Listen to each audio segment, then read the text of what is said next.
Untuk Zico dan Rafael itu sebetulnya untuk nama-nama yang kalian tertarik, ya saya sampaikan begini, apabila Coach Shin memerintahkan, ya kan, apabila ketum memerintahkan, maka saya dengan senang hati akan approach mereka.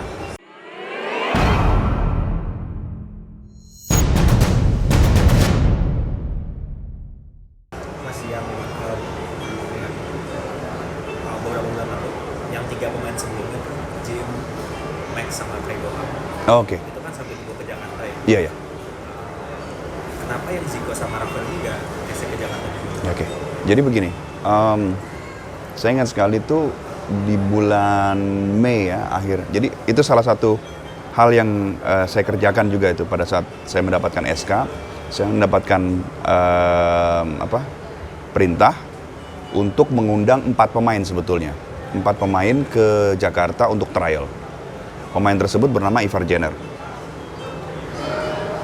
Jim Krok, Max Christoffel, dan Kai Boham. Nah, Ivar Jenner pada saat itu ada pre-season dan tidak dilepas klubnya. Sedangkan 3 yang ini, bisa hadir ya.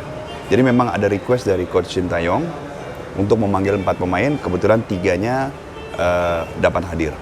Nah, sebelum itu belum muncul rekomendasi untuk nama Zico dan Rafael. Ya. Zico dan Rafael berarti muncul setelah menjelang TC ke yang sekarang nih, TC ke Spanyol. Oke. Untuk Zico dan Rafael itu sebetulnya Zico bulan Juli. Di rapat bulan Juli. Nama Zico sore muncul. Udah mulai dikontak ke Zico-nya bulan Juli. Saya sudah mengontak, menanyakan apakah dia mempunyai kewarganegaraan Indonesia dan lain sebagainya. Ya. Nah, kebetulan saya sempat wawancara juga sama Zico di bulan Agustus. Agustus ya, oke. Terus dia nggak ngomong kan. Kenapa? Saya nanya, udah dipanggil, udah dikontak PSSI belum? Oke. Tapi dia bilangnya ini mas, saya belum bisa ngomong. Oke, ya. Ya karena kan mungkin di awal-awal itu kan kita kan belum tahu ya. Karena ini belum trial dan lain sebagainya. Kita juga harus manage the expectation juga, ya kan. Jadi saya bilang, Zico, ini percakapan ini ya antara kita dulu, ya kan. Karena memang pada saat bulan Juli itu ada beberapa ide dari Coach Shin Tae-yong. Ada rencana TC di Belanda salah satunya, ada rencana ini. Jadi waktu itu belum materialize seperti sekarang. Ini agak berbalik kalau kan banyak yang terbilang sosok-sosok yang CV-nya besar ya. Itu kan sempat kasihan sama Audioro. Mungkin Mas Hamdan punya cerita atau pernah ngurus gimana sih Mas? Kayak gitu. Untuk nama-nama yang kalian tertarik, ya saya sampaikan begini, apabila Coach Shin memerintahkan, ya kan, apabila ketum memerintahkan, maka saya dengan senang hati akan approach mereka. Tapi apakah Emil udah diperintahkan Wallahu a'lam bishawab. buat approach? Tapi sempat komunikasi Mas sama mungkin Emil Audioro atau pihak manajernya gitu. Saya pernah mendengar dari intermediary, ya. Tapi lagi-lagi kan kalau pemain tersebut tidak diminta, ya kan, secara resmi, maka saya pun tidak akan approach secara resmi gitu, ya kan. Mungkin kita akan say hi aja gitu kan, silaturahim kan. Tapi kita tidak akan ada pembahasan untuk terkait naturalisasi, pemanggilan dan sebagainya.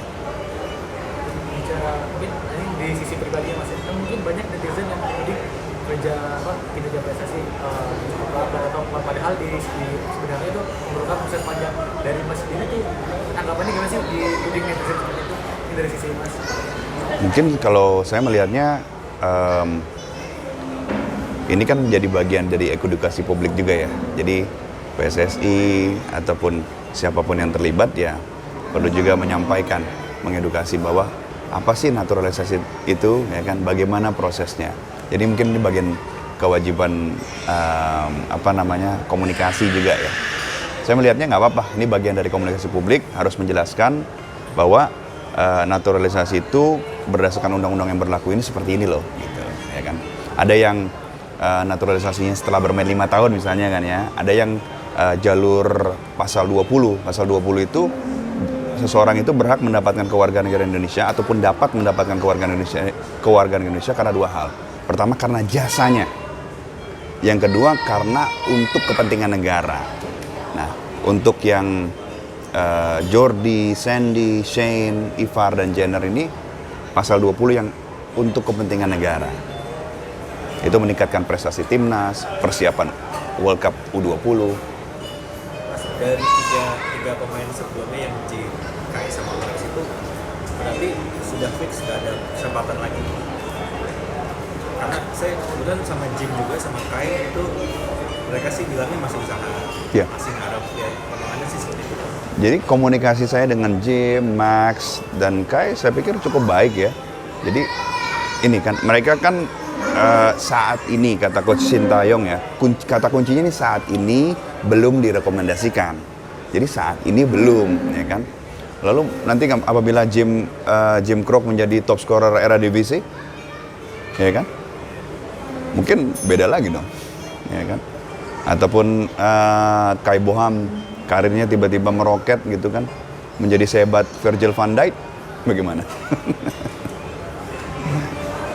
Jadi untuk Piala Dunia U20 tuh yang U20 itu 3 atau 4 pemain naturalisasi berarti? Sepertinya 3. Seperti itu.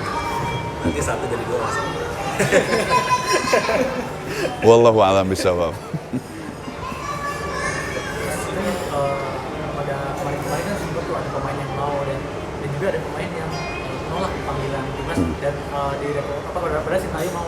Itu berarti benar ada mas ya, ada pemain gitu yang sudah Sintayong mau tapi ternyata mungkin pendekatannya dia ternyata nggak mau.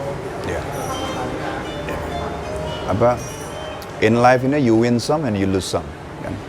It's part of life kan. Jadi kita approach mereka, mempresentasikan proyek timnas kita seperti apa, kemudian Coach Jin menjelaskan bagaimana, Coach Indra waktu itu kan menjelaskan bagaimana Coach Sintayong melihat seorang pemain ini sebagai pemain yang akan menjadi aset untuk pemain, untuk timnas, ya kan. Kita sampaikan dengan terbaik, ya kan. We do the best we could, ya kan. We present ourselves in the most professional, the best possible. Ya, sudah itu kita serahkan kepada mereka apakah mereka tertarik ataupun tidak tertarik ataupun misalnya belum tertarik gitu, ya kan. Tidak mengatakan saya tidak mau, cuman saat ini kebetulan saya lagi betul-betul fokus nih untuk mendapatkan posisi utama di tim saya, ya kan. Itu sekarang saat ini adalah komitmen saya. Saya belum memikirkan timnas karena kalau saya menjadi pemain utama di tim saya, ini akan membuka kesempatan yang begitu banyak untuk diri saya. Jadi we understand, we understand. Jadi kendala-kendala itu ada yang misalnya belum tertarik pasti menemui. Ya. Atau yang dulunya belum tertarik tiba-tiba sekarang tertarik. Ada juga mas. Alhamdulillah. Misalnya siapa pun. Hah? Misalnya mungkin ada yang awalnya belum tertarik mungkin mas feel. Pemain keturunan Indonesia.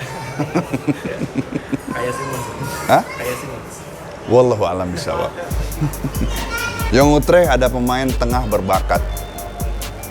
Visinya bagus, passingnya bagus, dia bernama itu, kemudian saya hanya men-share saja.